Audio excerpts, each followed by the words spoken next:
एक बार की बात है। एक घने जंगल में एक चालाक लोमड़ी रहती थी। उसका नाम था चंपा। चंपा बहुत होशियार थी, पर उतनी ही चालाक भी। जंगल के सभी जानवर उससे थोड़ा डरते थे, क्योंकि वह हमेशा किसी न किसी को बेवकूफ बनाकर अपना पेट भर लेती थी। एक दिन बहुत तेज धूप थी और चंपा बहुत भूखी थी। वह जंगल में इधर उधर घूम रही थी, कुछ खाने की तलाश में। अचानक उसे एक पेड़ पर लटकता हुआ अंगूरों का गुच्छा दिखाई दिया। अंगूर बहुत रसीले और स्वादिष्ट लग रहे थे। लोमड़ी के मुंह में पानी आ गया। उसने उछलकर अंगूर तोड़ने की कोशिश की, पर उसकी ऊंचाई कम थी। वह बार बार उछलती, पर अंगूर तक पहुंच नहीं पाती। कुछ देर कोशिश करने के बाद वह थक गई।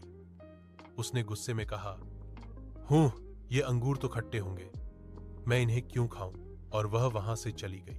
चलते चलते उसे एक बकरी दिखाई दी जो नदी के किनारे पानी पी रही थी। चंपा ने सोचा, क्यों ना इस बकरी को धोखा देकर मैं अपना पेट भर लूं।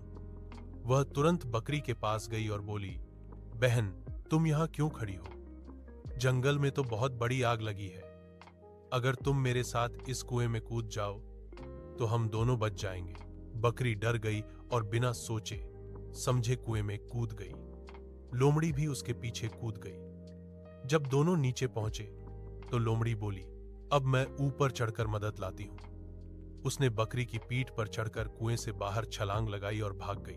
बकरी बेचारी कुएं में फांसी रह गई।